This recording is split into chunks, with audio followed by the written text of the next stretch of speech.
नमो अजंताणं नमो सिद्धाणं नमो आयर्याणं नमो वज्जायाणं नमो लोये सव्वसाणं नमो समय साराय स्वानुभूत्या चकास्ते चित् स्वभावाय भावाय सर्वभावांतरक्षिते मंगलम भगवान वीर मंगलम गौतमो गणि मंगलम कुंड कुंडार्य जैन धर्मोस्तु मंगलम सर्वमंगल मांगल्यम सर्वकल्याण कारकम प्रधानम सर्वधर्माणं जैनम जयतु शासनम ओंकार बिंदु संयुक्तम नित्यं ध्यायन्ति योगिनः कामदं मोक्षदं चैव ओंकाराय नमो नमः।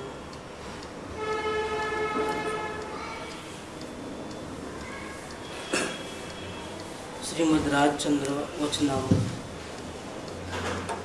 पत्र नंबर 143।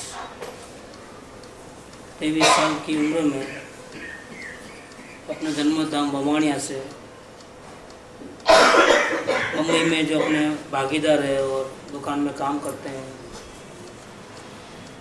उन लोगों को ये पत्र लिखा है। अभी सिर्फ 1 महीना बाकी है आत्मा का अनुभव करने में। निरंतर आत्मा के पीछे पड़े हैं, पूर्ण लगनी है और आत्मा के सिवा कुछ सोचता नहीं है। धर्म के लेटर लिखना है तो भी लिखना नहीं हो रहा है और एक ही लेटर 2 जनों को 2 टुकड़े करके भेज रहे हैं। इतना भी टाइम नहीं गंवाना चाहते हैं। ऊपर लिखा है कि मेरे को अभी आत्मज्ञान नहीं हुआ है तो मैं कैसे आपको बोध दे सकता हूँ। जिसको आत्मज्ञान नहीं है उसको हकीकत में तो बोध देने का कोई अधिकार ही नहीं है। और जिनवाणी में तो ऐसा आता है कि सर्वज्ञ तीर्थंकर 13वें गुणस्थान में केवली जो हो वो केवल ज्ञान हो गया हो, चाहे तीर्थंकर हो चाहे सामान्य या फिर 6ठे गुणस्थान में विराजमान आचार्य देव। ये 2 को अधिकार है उपदेश देने का। सम्यक दृष्टि को और श्रावक को इसलिए अधिकार नहीं है क्योंकि उनके आचरण बाहर से अज्ञानी के जैसे होते हैं, दिखाई नहीं देते हैं, शुद्ध आचरण दिखाई देते नहीं, तो लोगों को विराधना ज़्यादा हो जाती है। आराधना करने वाले विरले भी होते हैं लेकिन ज़्यादातर तो विराधना करने वाले होते हैं, इसीलिए उनको अधिकार नहीं दिया गया है। ऐसे अधिकार है लेकिन लोगों को विराधना से बचाने के लिए वो बात नहीं है कि आप लोग नहीं दे सकते उपदेश। जब तक आपकी बाहर की दशा एकदम वितराग मुनिराज जैसी न हो और तिल तुस मात्र परिग्रह न हो, ऐसी जब तक दशा नहीं आए उसमें भी आप आचार्य देव की परमिशन है या आचार्य देव खुद हो तो आप उपदेश दे सकते हो। कृपाल देव तो जाति स्मरण ज्ञान में सब बातें मालूम है। रूल्स रेगुलेशन क्या है इस मार्ग में, वितराग मार्ग में रूल्स एंड रेगुलेशंस क्या है, कायदे कानून क्या है, जिनेंद्र भगवान की क्या आज्ञा है। वो तो स्वयं महावीर स्वामी के वक़्त में खुद ही मुनिराज थे तो उनको तो कोई सिखाने की ज़रूरत नहीं है। अब कहते हैं कि फिर भी आप धर्म लाभ चाहते हो तो मेरी अभी ऐसी इच्छा रहती है कि अभी तो आप सब जिस प्रकार से योग्यता में आ जाओ ऐसा मैं कुछ लिखूं आपको। फिर आपको कोई क्वेश्चन होवे, कोई समझ में नहीं आवे तो आप लिखोगे तो मैं जितनी मेरी मति होगी उतना मैं उत्तर दूंगा। बस इस प्रकार से मैं बार बार आपको योग्यता बढ़ाने के लिए सूचना करूं, इतना ही मुझे अभी करना है। साथ में जो पत्र भेजा है वो खिमजी को देना और ये पत्र आपको भी लिखा है ऐसा समझना। अब इसमें जो है योग्यता की बात करते हैं कि सामान्य मुमुक्षु जीव जिसको आत्मकल्याण करने की भावना ही नहीं है, क्या ऐसे जीव को क्या करने से आत्मज्ञान करने की भावना होगी और किस प्रकार से वो योग्य बन जाएगा। इसके 5 मुद्दे बताते हैं। और ये जो 5 मुद्दे हैं उसका प्रैक्टिस करना है। अभ्यास माने क्या, जैसे स्कूल में बच्चे को भेजते हैं तो डेली होमवर्क मिलता है, फिर वहाँ पर क्लास वर्क और होमवर्क ऐसे 2 किताबें होती हैं नोटबुक में। कुछ तो लेसन क्लास में ही कराते हैं और कुछ लेसन जो है वो घर पे जाके करना होता है। तो क्लास में जो प्रैक्टिकल होता है वो क्लास में, और फिर घर पे जा कर के और एक्स्ट्रा एग्जाम्पल्स देते हैं वो घर पे करना होता है। तो ये अभ्यास तो राख्या ज करो, नीचेनो अभ्यास तो राख्या ज रहो, मतलब इसके बिना छुटकारा नहीं है, क्योंकि योग्यता ही नहीं रहेगी। इसके अलावा कुछ करोगे तो योग्यता नहीं रहेगी। नंबर 1, गमे ते प्रकारे, माने कुछ भी हो जाए, चाहे जितनी तकलीफ पड़े आपको, गमे ते प्रकारे माने कौन सी भी विधि से और कुछ भी हो जाए, पण उदय में आवेला। उदय में आवेला मतलब क्या, हमने जो पूर्व में कर्म बांधे हैं उसके अनुसार हमको ये माहौल मिला है क्या, और सभी को ऐसा सुखमय वहाँ माहौल नहीं होता है। दुनिया के विभिन्न प्रकार के जीवों के विभिन्न अनुकूल प्रतिकूल संयोग है क्या।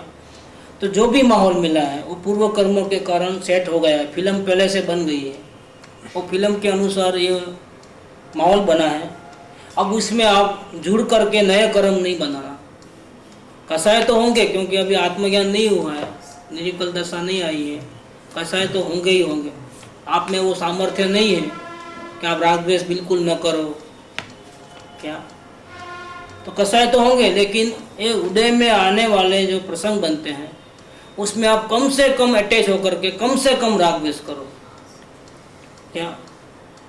उदय में आवी गયેલા कसायों समाओ। कसायों को समाना माने क्या कि पहले जितना क्रोध करते थे वो इतना क्रोध अभी भी आ रहा है, लेकिन वो लेवल नहीं है, लेवल कम हो गया, और जागृति भी इतनी नहीं है। तो पहले क्या होता था, क्रोध होता था तो पता ही नहीं चलता था, क्योंकि नज़र गाली देने वाले के ऊपर रहती थी, बात नहीं मानने वाले के ऊपर रहती थी, और क्रोध बढ़ता जाता था। अब जैसा ही क्रोध हुआ कि नज़र क्रोध के ऊपर आ जाती है तो क्रोध जल जाता है। ज्ञान की अग्नि में भले 1 सेकंड बाद 2 सेकंड बाद अपनी गलती का फौरन पता चल जाता है, अरे ये क्या कर रहा हूँ, मैं तो अपना ही नुकसान कर रहा हूँ। बाहर में तो मैं चेंज कर सकता नहीं कुछ भी, एक अणु परमाणु को भी चेंज नहीं कर सकता हूँ, और फिर भी मैं चेंज करने की अभिलाषा रखता हूँ, वो पूरी नहीं होती है। सही में कैसे पूरी होगी, बिना पुण्य के हमारी इच्छाएं कैसे पूरी होगी, और फिर भी हम व्यर्थ प्रयत्न करें तो हमको ही दुख होने वाला है। इसीलिए हमको ऐसा गलती अपना, अभी संयोगों को फेरफार नहीं कर सकते तो कम से कम हम अपने आप को शांत तो कर सकते हैं, नहीं जोड़ कर। कौन सा इजी है कि अपने को शांत करना, वही इजी है। संयोगों में तो फेरफार तो होना होगा तो होगा, नहीं होना होगा तो नहीं होगा, वो आपके हाथ की बात नहीं है। शरीर और अपने अंदर के भाव किसी को भी आप हेरा फेरी नहीं कर सकते, ये रूल्स है। ये आत्मा सिर्फ जानने वाला है, फेरफार कर सकता ही नहीं किसी बात को। तीर्थंकर भी सूखे घास के तिनके के 2 टुकड़े नहीं कर सकते, क्योंकि वो चेतन परमात्मा है, और चेतन परमात्मा सिर्फ जानने देखने का काम करते हैं। ऐसे यहाँ जो उदय में आ गए हैं, चाहे जैसे प्रसंग बनो, अभी तो बन गए हैं कुछ तो लाइफ में, और कुछ और बनने वाले हैं क्या। तो ये भी बात ले रही है कि उदय में आ चुके हैं वो, और अभी उदय में और आने वाले हैं अभी, क्योंकि पूरी फिल्म पूरी नहीं हुई है ना। आयुष्य पर्यंत एक फिल्म बनती है, बर्थ ही जो स्टार्टिंग हो गई और डेथ है वो, इस भाव की कहानी पूरी होती है। अभी बीच में है, क्योंकि अभी मृत्यु नहीं है। तो कुछ तो उदय में आ चुके हैं और कुछ उदय में आने वाले हैं। जो हमने बीज बोया है वही बीज का हमको समय समय के अबाधा काल पूरा होता है तो कर्मों का उदय आ जाता है। उस जैसा कर्मों का उदय होता है वैसा ही होता है। इंद्र, नरेंद्र, जिनेंद्र कोई फेरफार नहीं कर सकता। सविपाक और अविपाक निधि जरा जो होती है। हाँ, सविपाक और अविपाक। सविपाक माने क्या, क्या उदय आया है और आप जुड़ जाते हो तो सविपाक, क्योंकि नया वही बांध लेते हो। और उदय आया है और आप नहीं जुड़ते हो तो अविपाक, वो आके चले गए वापस क्या। जैसे कोई दरवाजे पे खटखट करता है और आप नहीं खोलते हो तो कब तक खटखट करेगा, वो चले जाता है। और नहीं तो खोलते हो तो फिर बातचीत होती है, कुछ भी आना होता है जाना होता है, कुछ भी। अबाधा काल माने क्या कि समझो अभी कर्म बांधा है तो कोई कर्म ऐसे होते हैं कि सेकंड नेक्स्ट समय में ही उदय में आ जाते हैं, और कोई कर्म ऐसे होते हैं कि बहुत लंबे समय के बाद उदय में आते हैं। जैसे घास जो छोटा मोटा बीज बोते हैं ना, 2-3 दिन में झाड़ बन जाता है, या हफ्ते भर में तुलसी का झाड़ बन जाता है समझो। और आम की गुठली बोओगे तो क्या होगा, तो उसको तो 3 साल लगते ही ऐसा। तो उसका अबाधा काल क्या है, 3 साल के बाद है। वो इतना टाइम जो है ना नहीं उत्पन्न होगा तो अबाधा काल है। इसका फल नहीं आएगा, वो अबाधा काल है। फल आया कि उदय आ गया। अबाधा काल और उदय ये अपोजिट वर्ड्स हैं पूरे, ये शास्त्रीय भाषा है। तो उदय में आ चुके हैं और अब उदय में और भी आने वाले हैं, लेकिन आप चाहे जैसे प्रसंग बने, आप बिल्कुल अपने आत्मा को संभालना, उसको ज़्यादा रागी द्वेषी नहीं होने देना। ऐसा नहीं बोलते हैं कि राग द्वेष नहीं करना, क्योंकि उनको मालूम है कि आत्मज्ञान के बिना ये संभव नहीं। आत्मज्ञान के बाद भी जब तक अंतर स्थिरता नहीं होगी, 12वें गुणस्थान पे नहीं पहुंचोगे, तब तक ये पॉसिबल नहीं। और कोई भी काम मोक्ष मार्ग में जबरदस्ती नहीं किया जाता, सब सहजता से होगा जो भी होगा। इसीलिए हम बहुत तो क्या कर सकते हैं कि ज़्यादा गुस्सा करने के बदले हम कंट्रोल कर सकते हैं। अगर हमारे आत्मा के ऊपर जागृति रहेगी, अपने आत्मा पे दया होगी, उसका प्रेम होगा, तो हम ऐसा काम नहीं करेंगे कि जिसके बदले में हमको ही ज़्यादा दुख हो जाएगा। अभी क्या सुख भोगते वक्त तो मालूम नहीं पड़ता है क्या, और जीव अंधा होकर के बिना जागृति में, और जैसा कुत्ता हड्डी चबाता है ना, ऐसा 5 इंद्रियों के विषयों में सुख मान लेता है। जैसे किसी को टीवी देखने में मज़ा आता है, मज़ा तो ले लेता है, क्योंकि टाइम तो है बहुत, अनंत काल जीने वाला है, लेकिन टाइम को कैसे यूज करना वो नहीं आता है। तो क्या करता है वो, विषय कसाय में, जैसे टीवी देखने की किसी को आदत होती है, किसी को बिजनेस की, सुबह गया तो खाने पीने का ही पंचायत नहीं करता है, वो कभी खाता है कब पीता है, कोई रेगुलेशन नहीं। ये जीवन है ना, जो जीवन ऑर्गेनाइज नहीं है, तो उसको इतने रुचि लग जाती है, तो बाकी के फैक्टर पूरे क्या होते हैं। मैथमेटिक्स में बहुत मेहनत किया तो 100 में से 100 आ गए, और बाकी सब में मेहनत नहीं किया या बराबर मेहनत नहीं कर पाया और एक में 30 हो गए तो क्या हो गया। हमारा जीवन ऐसा है, बैलेंसिंग नहीं है, चारों पहिया बराबर नहीं चलता है कि वक्त पे खाना चाहिए, वक्त पे सोना चाहिए। जो भी हम देखना सुनना चखना जो भी हो रहा है तो लिमिट से, एक लिमिट में रहता है। ज़्यादा बारिश आएगी तो भी तकलीफ, नहीं होगी तो भी, तो दोनों साइड की अति जो है ना वो खतरनाक है। हर एक जीवन की गाड़ी बिल्कुल बैलेंस में कि भाई बिजनेस करना है पर करना पड़ता है तो इतना घंटा करो, वो भी बिना आकुलता के करो, क्योंकि आकुलता करने से पैसा नहीं आता है। पैसा तो पूर्व में बोया होगा तो पैसा आता है, पुण्य का उदय होगा तो, नहीं तो आप मेहनत भी करोगे और नुकसान भी उल्टा दे दोगे। आप नौकर के तो पगार तो ही मिलता है, लेकिन आपको तो घर की रोटी जाएगी बिजनेस करते हुए, क्योंकि ये पूरा पिक्चर बन गया है, इसमें आप कुछ पेर पेर कर सकते नहीं। तो ये कुदरत के कानून को समझो और जितना हो सके उतना उदय में जो भी फिल्म बन गई है उसको फेरफार करने की कोशिश भी मत करो। और दुख तो आने दो, आप क्यों दुख से घबराते हो। दुख आए तो हम जागरूक रहेंगे ज़्यादा, अच्छा है। सोना जितना तपता है उतनी अशुद्धि दूर होती है, तो कोई प्रॉब्लम वाली बात नहीं है। अनंत भाव दुख में बिताने के बदले एक 10-20 साल दुख में बिता दो, क्या तकलीफ है क्या। कौन सा हमारा नुकसान हो जाने वाला है, नुकसान तो पहले ही बहुत हो चुका है। अपने आत्मा का दर्शन नहीं होता है, वही बहुत बड़ा नुकसान है क्या। तो उस नुकसान को बचाने के लिए अगर थोड़ा बहुत नुकसान करना पड़ता है तो कर लो, कोई बात नहीं, भोग लो। थोड़ा बहुत सुख दुख भोगना पड़ता है तो भोग लो। ये क्या होता है कि किसी भी पंचेंद्रिय के विषयों में रस तीव्र हो जाता है तो उसको पता नहीं चलता है, और इतना उसमें लीन हो जाता है अपने आत्मा को भूल करके। जैसे कुत्ता हड्डी चबाता है ऐसा, तो गरम गरम खून आता है, हड्डी में से आता है कि उसके अंदर से आता है, क्योंकि वो हड्डी होती है कड़क, अंदर का वो चीरा पड़ जाता है तो उसमें से खून आता है और क्या मानता है हड्डी में से आता है और चबाता है और फिर बाद में रोना ही पड़ता है उसको। ऐसे इंद्रिय सुख ऐसे भ्रामक है। पंच इंद्रियों के सुख कैसे हैं कि भोगते वक्त तो और थोड़ा और थोड़ा और थोड़ा और थोड़ा करके और इतना मनुष्य भोग का समय बर्बाद होता है और इतने कर्म बांधता है क्योंकि आत्मा से दूर चले गया वो आत्मा को देखने की बात तो दूर रहो और अपनी अवस्था को रागादि भावों को देखने की भी शक्ति खत्म हो जाती है। देखो और विवेक नहीं रहता है, अंधा बेरा लूला लंगड़ा हो जाता है सब कुछ होने पर भी, क्योंकि उसमें रस में पागल हो गए हैं। रानी पिंगला का बात सुना कैसा हो भर्तृहरि और रानी पिंगला, इसमें कृपादेव ने थोड़ी बात ली है भर्तृहरि। हाँ गुरुदेव तो बहुत गाते थे और वो इसका पिक्चर भी आया था तो गीतें भी बहुत फेमस हो गए उसके, याद नहीं आ रहा है लेकिन बहुत फेमस गीतें थे। तो रानी पिंगला का जैसा वो कैसे पागल हो गया था वो पिंगला के पीछे भर्तृहरि राजा, तो उसको कुछ भी नहीं दिखता है, अंधा हो गया था। तो एक किनारे से दूसरे किनारे जाता है तो रात में भागता है तो मुर्दे को नाव समझ करके उसके ऊपर बैठ जाता है और वहां जाता है तो रस्सी नहीं थी तो एक सर्प लटक रहा था तो उसको ही पकड़ करके ऊपर चले जाता है।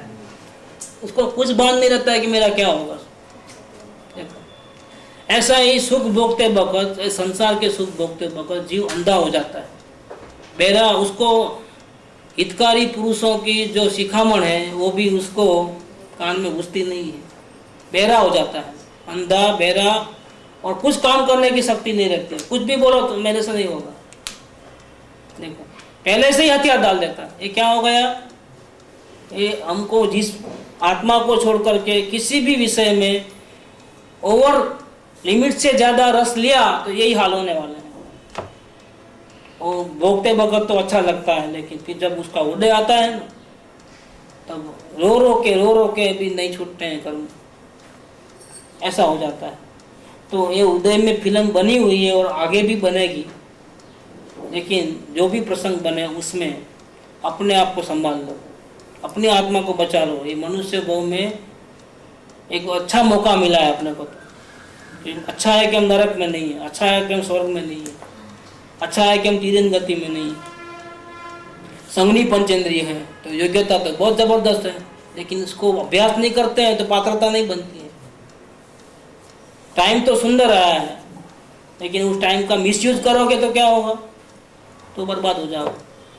अगर उसका सदुपयोग करोगे और आत्मा का हित कर लोगे तो क्या होगा, तो यही मनुष्य जन्म कृतार्थ है। तो पहला पॉइंट ये है कि चाहे कुछ भी तकलीफ हो जाए तो भी सहन करके भी और कैसे भी करके मर के भी उदय में आ चुके हैं वो और उदय में आने वाले हैं, ऐसे कसायों को संभालो, शांत कर दो। तो कैसे होगा, अवलोकन से बिल्कुल ईजी होगा। अवलोकन के बिना कितना भी पढ़ लिख करके व्रत उपवास करके करे ना तो भी गाली देगा तो गुस्सा आए बिना रहेगा, तो कंट्रोल नहीं रहता है। ये तो अपने आत्मा की जागृति रखोगे अवलोकन से तो कंट्रोल आ जाता है। और प्रैक्टिस करके देखना कि अवलोकन का शब्द सुनने के बाद और प्रैक्टिस करने के बाद हमारे जीवन में चेंज आया कि नहीं आया। कि पहले जो गुस्सा होता था, जो तकलीफ होती थी, वो शांत हुई कि नहीं हुई, वो आप देखना। पहले आत्मा का विचार भी नहीं आता था और अब क्या हो रहा है, अब तो आत्मा को दिन रात भले अनुभव हो नहीं हो अलग बात, तो आगे की बात है। लेकिन अभी अनुभव के पहले की योग्यता कैसी बनती है, या तो सदगुरु या तो आत्मा निरंतर याद में रहते हैं। ये क्या हो गया, ये अवलोकन का प्रभाव।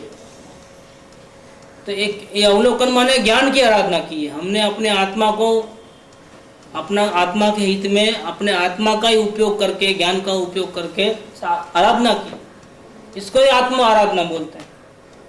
ये अवलोकन से बिल्कुल अनाड़ी थे, कभी आत्मदर्शन करने का विचार भी, सपना भी नहीं आया था। विचार तो क्या, तो मेरे को सम्यक दर्शन हो सकता है और मैं भी परमात्मा हूँ, ऐसा कभी हमको सपना भी नहीं आया था। लेकिन देखो ये अवलोकन के प्रताप से आज हमको ऐसा लगता है कि हमारे भी मुक्ति हो सकती है, हम भी भगवान बन सकते हैं और हम यही कार्य करेंगे, ऐसा अपने को अंदर से विश्वास आता है। तो ये अवलोकन के बिना ये पॉसिबल नहीं है कि जो पिक्चर हमारे उदय में है उसको हम कसाय रहित होकर के भोग लेंगे, ऐसा नहीं होगा। हम तो जुड़ ही जाएंगे, ऐसा होता है। और अवलोकन होगा तो बचा लेगा। लेकिन अवलोकन कौन करेगा? जिसको 5 इंद्रियों के विषयों में कहीं भी आसक्ति न हो या कम हो गई हो, वो जीव अवलोकन करेगा। नहीं तो हाँ अवलोकन करना है वो करेगा। दूसरा पॉइंट है, सर्व प्रकारनी अभिलाषानी निवृत्ति कर्या करो। इच्छाएं तो होगी क्योंकि अभी आत्मज्ञान नहीं हुआ है। ये करूं वो करूं, इधर जाऊं उधर जाऊं, ऐसे बहुत सी इच्छाएं हैं। अभी भी संसार की इच्छा है। जितना यहाँ से दूर जाता है, 1 इंच भी दूर जाता है यहाँ से, आत्मा से, ये सब कौन लेके जाता है हमारे को बाहर? इच्छाएं लेके जाती है। देखने की इच्छा, सुनने की इच्छा, चखने की इच्छा, घूमने फिरने की इच्छा, दुनिया का नज़ारा देखने की इच्छा, ज़्यादा पढ़ाई लिखना, सबसे बड़ा बनूं, सबसे ज़्यादा कमाऊं, अच्छी से अच्छी नौकरी मिले, अच्छा से अच्छा पास हो जाऊं, क्लास में आगे बढ़ जाऊं, बिजनेस में सबसे आगे निकल जाऊं, रूप में, वक्तृत्व कला में, सब में मैं आगे बढ़ जाऊं।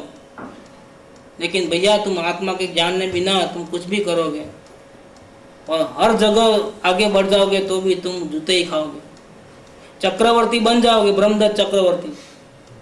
लेकिन अगर अपने मनुष्य भाव की कीमत नहीं की तो क्या हुआ? आज 33 सागरोपम का आयुष्य है 7वें नरक में।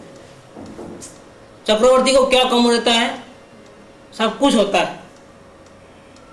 क्या उसके साथ, उसके मुकाबले में इस दुनिया में कोई नहीं रहता है।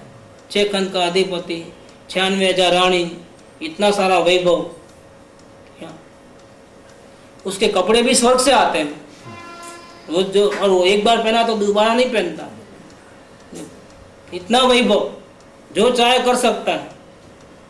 सूरज के अंदर जो जिन मंदिर है वो अपने महल की अगासी में ऐसा सूर्य को देखता है तो भगवान के दर्शन होते हैं मंदिर में, नमस्कार करता है। कहाँ से? सूरज को देख सकता है, ऐसा उनकी नेत्र शक्ति है। ये सूर्य नमस्कार क्यों करते हैं? कि सूर्य जो है ज्योतिषी स्वर्ग का विमान है। सूर्य चंद्र वगैरह क्या है? जैन धर्म के हिसाब से क्या है? वो स्वर्ग के देव है, ज्योतिषी देव बोलते हैं उसको। वो ज्योतिषी देवों का विमान है। तो वो एक एक विमान में बड़े बड़े जिन मंदिर हैं, तो उनको यहाँ से देख करके ऐसा सूर्य को देखता है तो भगवान के दर्शन होते हैं। जिन मंदिर, इतना उसकी नज़र पैनी रहती है। हम तो देख भी नहीं सकते सूर्य को, लेकिन वो देख सकता है। इतने सब कुछ पा लिया है ऐसे देखे तो। क्या उसके विरुद्ध तो कोई बात भी नहीं कर सकता है, इतनी सत्ता उसकी है। लेकिन क्या हुआ? आत्मज्ञान के बिना नरक में जाना पड़ रहा है। तो हमको ये अभिलाषाएं छोड़ देना चाहिए कि ये बड़ा बन जाऊं, ऐसा बन जाऊं, वो बन जाऊं। बनने वाली बात भूल जाओ। क्या कृपाउदय ने 949 में लिखा है, लोक संगना जे जिंदगी नो ध्रुव कांटो है। जिसको लोगों को राजी रखना है, लोगों की नज़र में बहुत आगे बढ़ जाना है, टॉप लेवल आना है। क्या लोक संगना जे जिंदगी का ध्रुव कांटो छे। એ જિંદગી ગમે એવી શ્રીમંત હોય, કુટુંબ પરિવારના યોગવાળી હોય અને સત્તા અને અધિકારવાળી હોય, बहुत बड़ा प्राइम मिनिस्टर बन जाए, दुनिया का प्रेसिडेंट बन जाए, क्या कुटुंब परिवार में सब बराबर अच्छा हो और दुनिया भर में नाम हो, ऐसा जो प्रयत्न करता है वो जिंदगी चाहे जैसी सुखी हो ना तो भी एक परम दुख का ही कारण है। और आत्म शांति जिस जिंदगी का ध्रुव कांटा है, इसके सामने में एक जीव को सिर्फ आत्म शांति चाहिए और कुछ नहीं चाहिए। ये जिंदगी का लक्ष्य बना दिया है। तो लिखा है कि चाहे वो निर्धन हो, निर्वस्त्र हो, भूखा मरता हो, फुटपाथ पे रहता हो, कोई उसको पूछता भी नहीं हो, क्या कोई उससे प्रेम से बात भी नहीं करता हो, लेकिन आत्म शांति का ध्रुव कांटा है जिसको, वो परम समाधि का कारण है।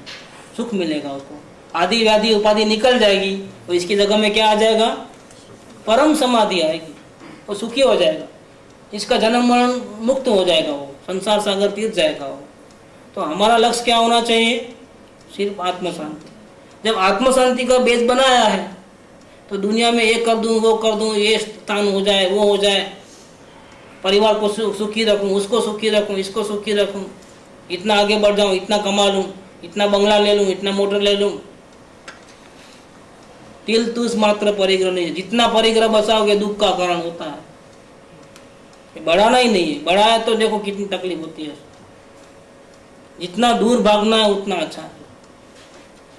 तो यहाँ लिखा है कि सर्व प्रकारनी अभिलाषानी निवृत्ति किया करो। जगत में दो ही प्रकार से शांति मिल सकती है। एक तो हम जो इच्छा करें जब जब भी, वो उसी वक्त तत्काल तो संपूर्ण पूर्ण हो जाए।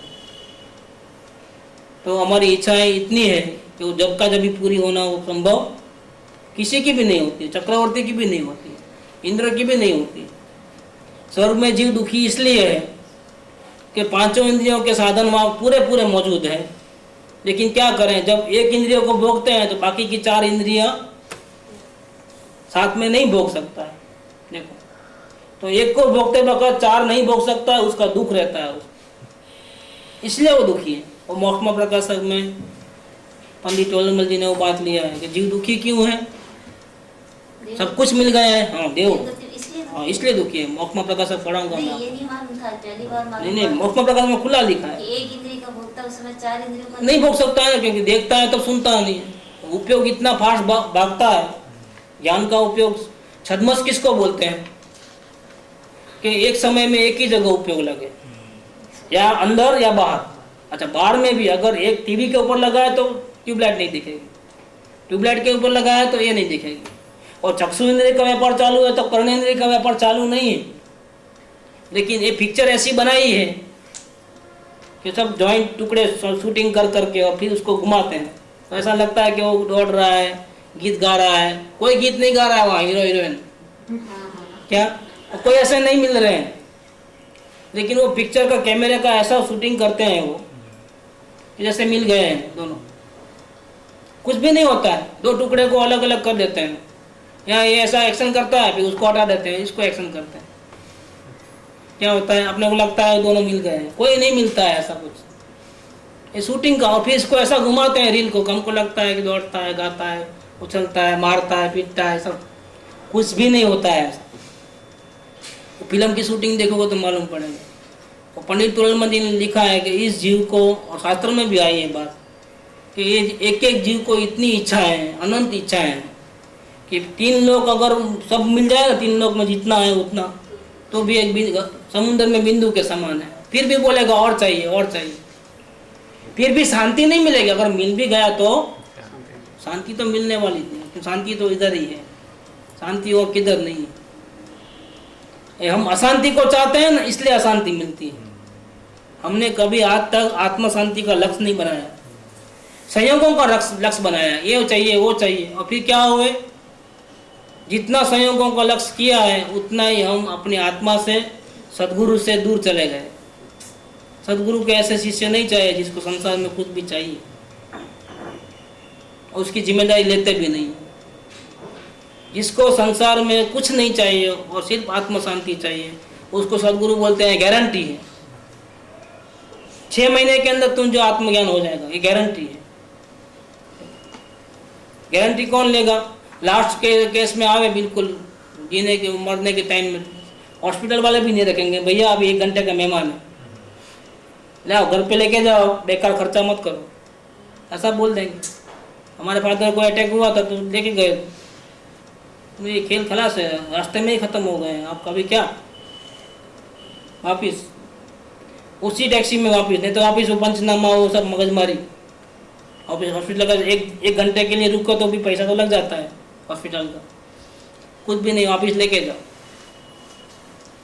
जिसके जान अंदर में जान है ना, उसके पीछे डॉक्टर मेहनत करते हैं। जान ही नहीं है, जो मर गया उसको क्या जगाना, बेहोश है तो जगा सकते हो, लेकिन जिसको आत्मा चाहिए ही नहीं, मर गया है, जिसको आत्म शांति का लक्ष्य ही नहीं है, उसको क्या समझाए। उसका तो होना और करुणा करना उसके ऊपर, और कुछ नहीं कर सकते। उसके ऊपर तो बेचारा कहाँ जाएगा यहाँ से।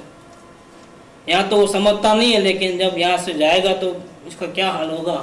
तो सिर्फ करुणा का पात्र है और कुछ नहीं, क्योंकि वो अपनी जिंदगी अपने हाथों से बिगाड़ता है, क्या कर सकते कोई भी।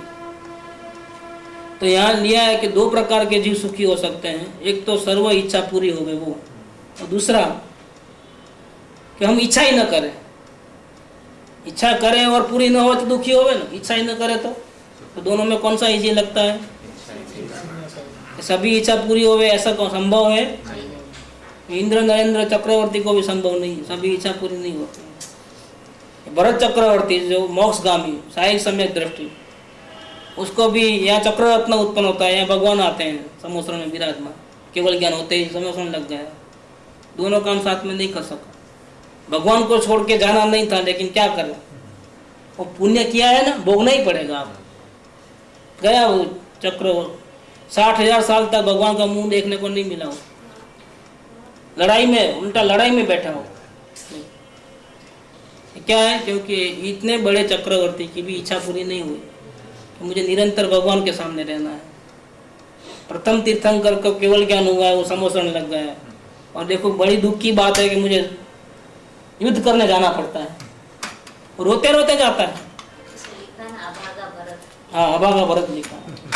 देखो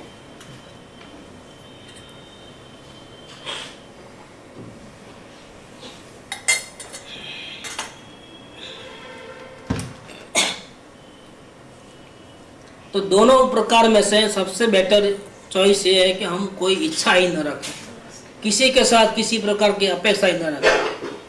वो गाली दे रहा है तो ऐसा नहीं सोचे कि वो गाली देवे नहीं, उसका काम वो करता है, आप अपना काम करो। आपको कहाँ उसको संभालना है? आपको तो अपने आत्मा को संभालना है। आप अपनी शांति को नहीं देख करके उसका क्यों उसको मुंह बंद कराने की कोशिश करते हो? बिल्कुल नहीं, क्योंकि शांति का रास्ता तो अपने मुट्ठी में है और हम कभी भी दुखी नहीं हो सकते हैं, लेकिन हमारी अपेक्षाएं हमको दुखी करते हैं। क्या करें? हमारे जैसा इस दुनिया में कोई सुखी नहीं, लेकिन हम अपने हाथों से अपने आप को पीट लेवे तो, और ऐसा ही हुआ है। कोई इस दुनिया में हमको दुखी नहीं कर सकता है। हम हमारी इच्छाओं के कारण हम स्वयं अपने आप को दुखी करते हैं। इसीलिए दूसरा पॉइंट दिया है कि सभी प्रकार की अभिलाषा की निवृत्ति किया करो, निवृत्ति किया करो, क्योंकि वो आते रहेंगे और आप टच नहीं करना है उसको, आने देना जाने देना। ये अवलोकन में संभव है। इच्छाएं होंगी, आपको एक्शन नहीं लेना है, सिर्फ जानना है। इच्छाएं मिटाने का एक्शन भी नहीं लेना है कि नहीं ये क्रोध नहीं आना चाहिए, ऐसा भी नहीं, आने दो, आप देखते रहो, चले जाएगा।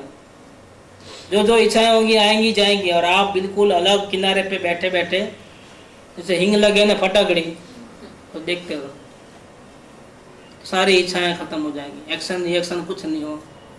क्रोध बुरा है ऐसा मन में विचार ही मत करना, तो क्रोध पे द्वेष हो जाएगा। क्रोध का द्वेष मत करना, भक्ति का राग मत करना।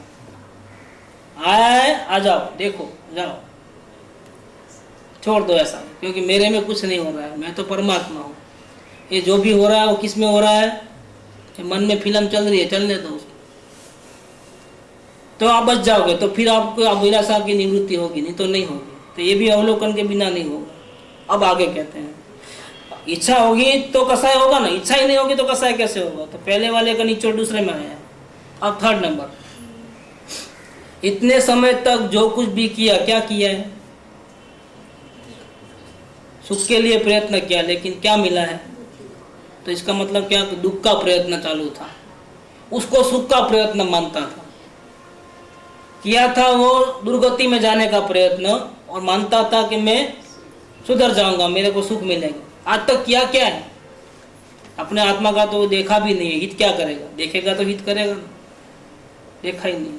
अपने स्वरूप का पता नहीं है, और हमेशा बाहर में नजर रख करके उधर के उधर इधर के उधर किया है। और अगर वो हमारी इच्छा के अनुकूल हो गया तो अभिमान हो गया है, और इच्छा के विपरीत हुआ तो रोना रोना हो गया, अर्थ ध्यान हो गया। तो दो ही प्रकार के ध्यान होते हैं अज्ञानी को, अर्थ ध्यान और इच्छा सफल न हो तो अर्थ ध्यान, इच्छा सफल हो तो रौद्र ध्यान। देखो ये जगत में 84 लाख योनियां हैं जीवों को, उसमें 52 लाख तिर्यंचों की है। क्यों ऐसा? क्यों? इसका भी एक कारण है कि तिर्यंच का एक बाजू तिर्यंच 52 लाख, और बाकी की 3 गति मिल करके समझो ऐसा 32 और समझ लो। अकेला तीरंद गति ज़्यादा है। क्यों कि दुनिया में सभी लोग इच्छा करते हैं, लेकिन ज़्यादातर इच्छाएं असफल ही होती है। और जब इच्छाएं असफल होती है तो आर्त ध्यान होता है, और आर्त ध्यान वाले कहाँ जाते हैं? तीरंद गति में जाते हैं। रौद्र ध्यान वाले तो बहुत कम, इच्छाएं सफल होना बहुत मुश्किल है। क्या इच्छाएं सफल होना तो बहुत मुश्किल है, तो उसकी गति बाकी के 3 गति में आ गई। तीरंद गति ज़्यादा है, क्योंकि रोना रोना ही लिखा है, संसार में रोना ज़्यादा है और हंसना तो बहुत कम है। जो कि हंसना भी पाप ही है, और रौद्र ध्यान, लेकिन संसार में शांति मिले ऐसा तो बहुत कम है।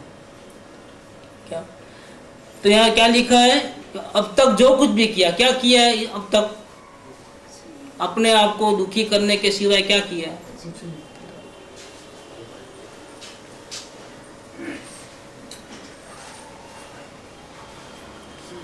આટલા કાળ સુધી જે કર્યું તે બધાથી નિવૃત્ત થાવ।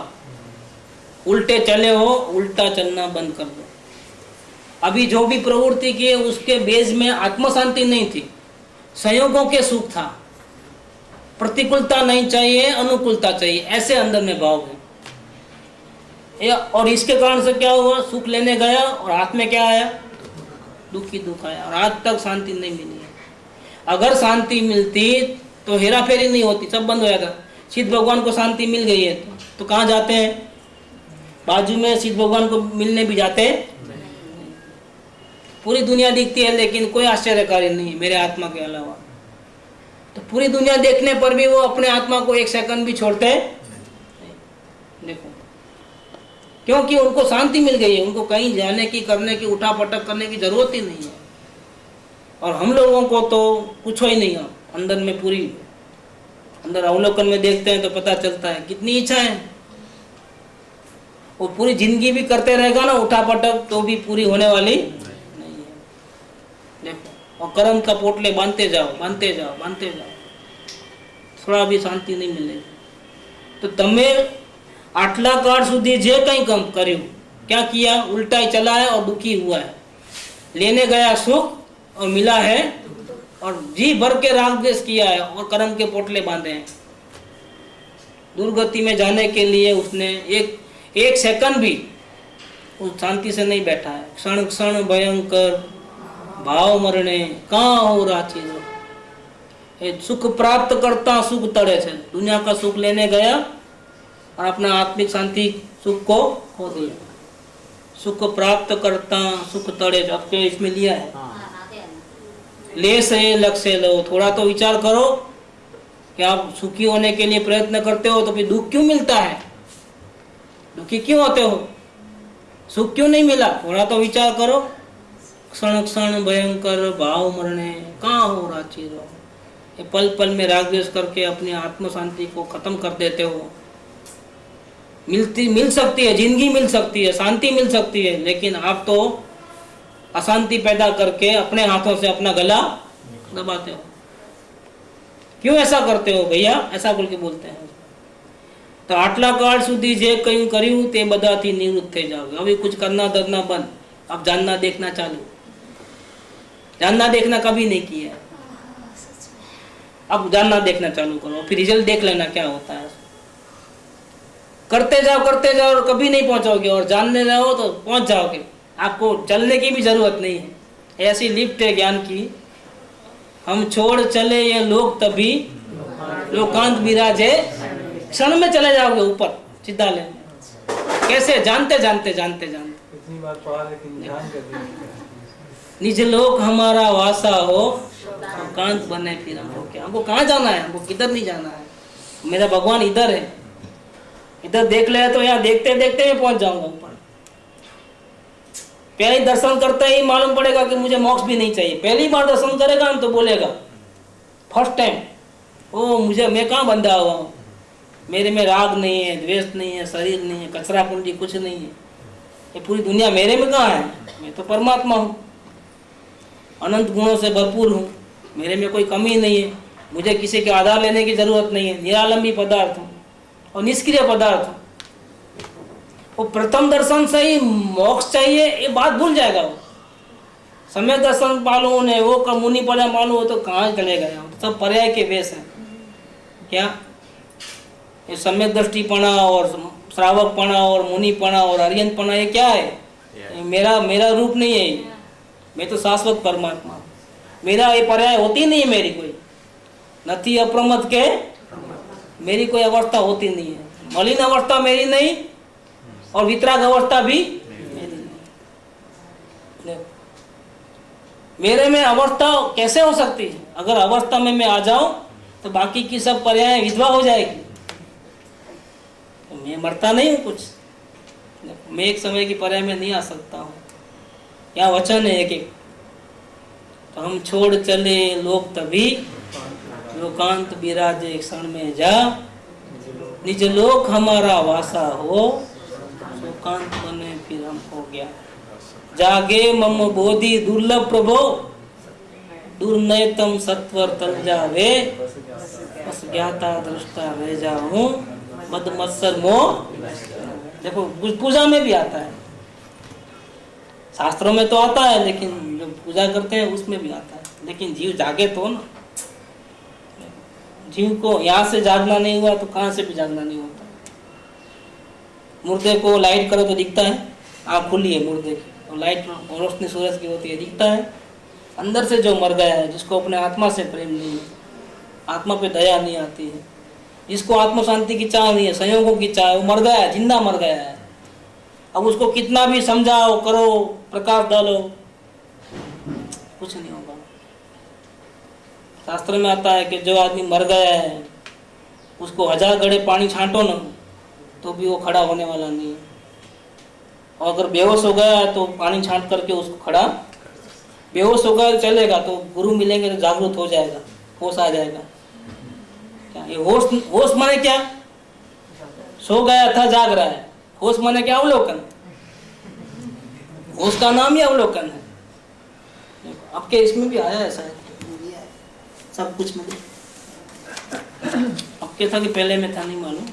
होश, गलती क्या है कि होश नहीं आया। देखो इसमें ही क्या है दोष, जगह नहीं अभी तक होश लिया है कवि प्रेम ने। गलती क्या है कि हम अवलोकन नहीं करते हैं, सोए रहते हैं आंख बंद करके। हम समझते हैं कि हमारी आंख खुली है, कान खुला है, सब सुन सकते हैं, देख सकते हैं। भैया आंख खुली होने से होश नहीं है कुछ। वो श्रीमद राजचंद्र ने 16 साल की उम्र में सबसे पहला वचन लिखा है इसमें।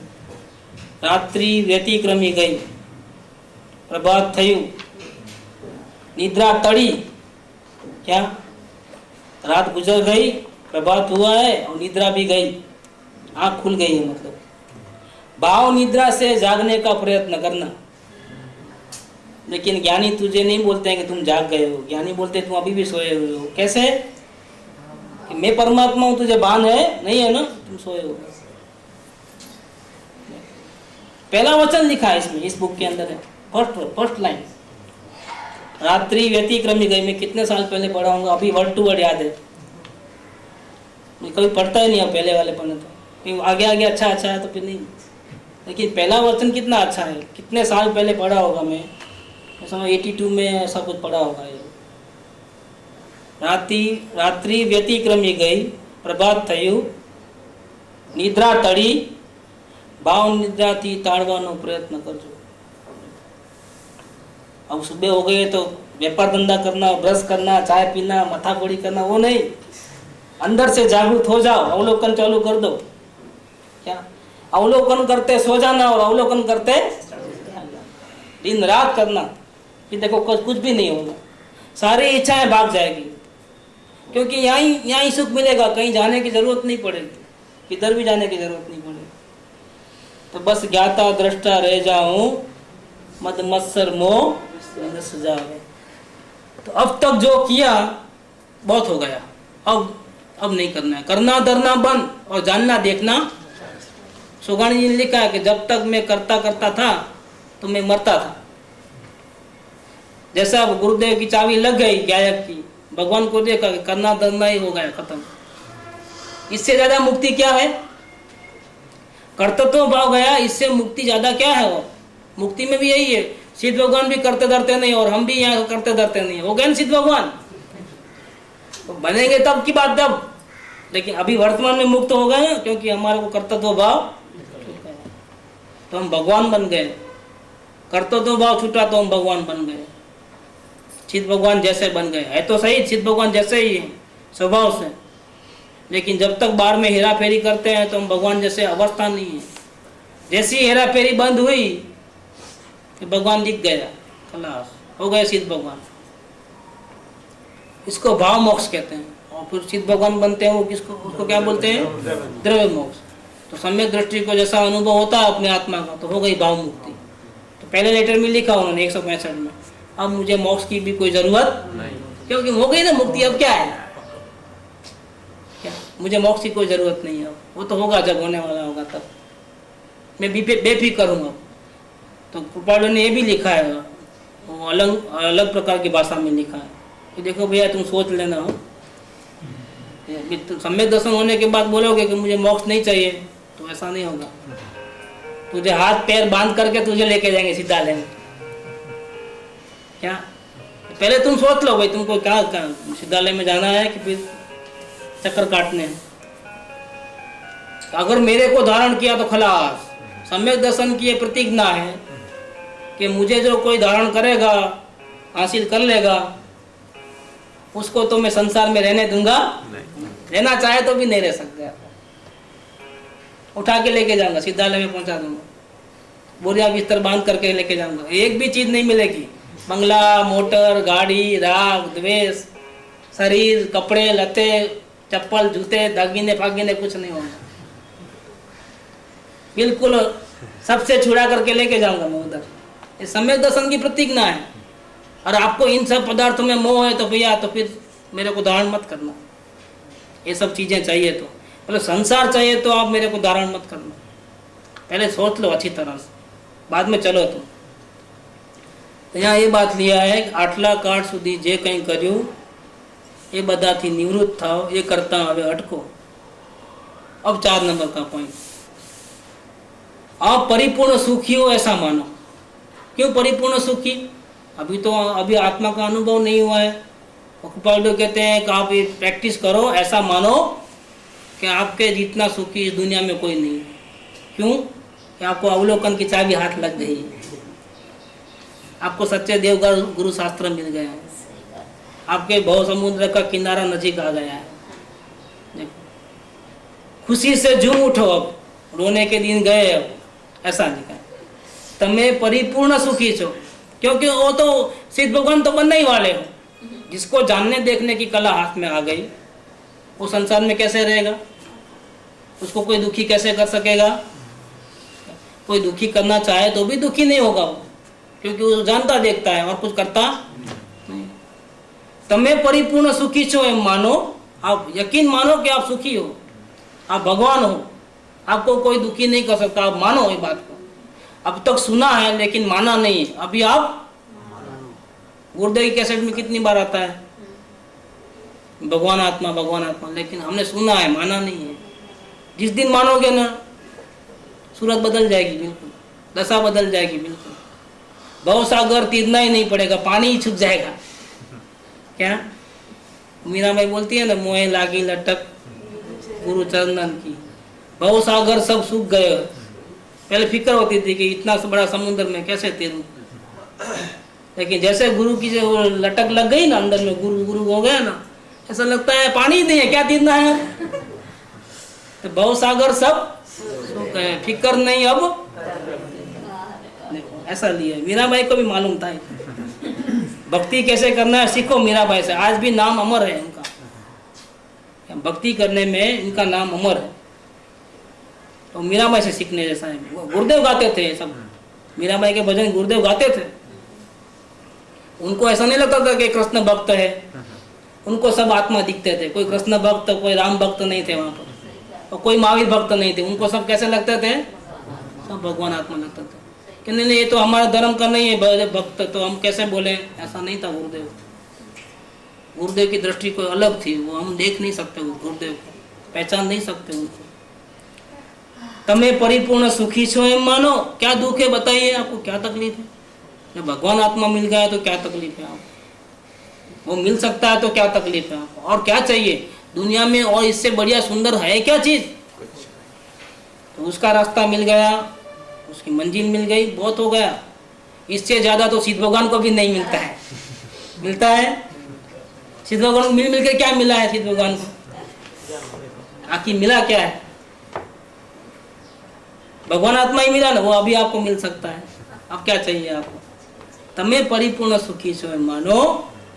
और बिचारों को जिनको ये नहीं मिलता है, नहीं सोचता है, जिसकी अक्ल खराब हो गई है, बुद्धि भ्रष्ट हो गई है, विवेक नहीं है, बिचारों पे करुणा करो कि वो क्यों नहीं समझता है, कहाँ जाएगा, उसके ऊपर गुस्सा मत करो। वो करुणा के पात्र है। दुनिया पूरी कैसी पात्र है कि नहीं, अपने वाले नहीं है, पराए हैं, भैया जैसे भी है वैसे है। उनकी नसीब में वैसी फिल्म लिखी है, उसकी फिल्म बन गई है, वो भी बेचारा क्या करेगा। जैसे आपके मन वचन काया आपके कंट्रोल में नहीं है, ऐसे उसके मन वचन काया उसके कंट्रोल में। तो गलत कार्य करता है, गलत उल्टा सुल्टा चलता है, उसको बेचारे को आत्म शांति का लक्ष्य, वो सुखी कैसे होगा? आत्म शांति के लक्ष्य के बिना वो सुखी कैसे होगा? दया करो उनके ऊपर, करुणा करो कि सद्बुद्धि सूझे, उनको आत्म शांति का लक्ष्य हो जाए। नहीं तो कुछ नहीं हो सकेगा, बेचारा भटकेगा ऐसा ही, दुखी दुखी दुखी। सुख में भी दुखी हो जाएगा वो स्वर्ग में भी जाएगा ना तो भी रोएगा वो सुखी नहीं रहेगा वहां पर। देखो, और अगर समय दृष्टि नरक में भी जाएंगे सुखी रहेंगे। और ये अज्ञानी जीव स्वर्ग में भी जाएगा तो भी रोना ही रोना, रोना ही रोना लिखा है। उसको कहाँ, उसको शुद्धि नहीं है, विवेक ही नहीं है कि सुख क्या बोलते हैं, दुख क्या बोलते हैं। और दुख को सुख समझ बैठा है। अब क्या करें? तो क्या करें? भ्रांति हो गई। तो अनंत सुख नाम दुख क्या रही न मित्रता, अनंत दुख नाम सुख प्रेम त्या विचित्रता। अब क्या करो? उगाड़ न्याय नेत्र ने, ये तो नहीं, अंदर के न्याय नेत्र को खोलो। ये तीसरी आंख है इधर। उगाड़ न्याय नेत्र ने निहाड़ रे निवृत्ति शीघ्र में उधारी। ये प्रवृत्ति, देखने की प्रवृत्ति चालू कर दो आप, देखने जानने। तो यहाँ लिया है 4th नंबर का पॉइंट, तमे परिपूर्ण सुखी छो एम मानो અને બાકીના પ્રાણીઓની अनुकंपा કર્યા करो। ये 4 मुद्दे हुए। अभी 5वां जो मेन है वो तो कल आएगा, आज तो खत्म हो गया। वो मेन है, ये 4 नहीं होंगे और वो 1 होगा ना तो बस है, समझो दुनिया जीत लिया आपने। ये 5वां मेन है। कोई एक सत्पुरुष ने बोले बिना नहीं रह सकते।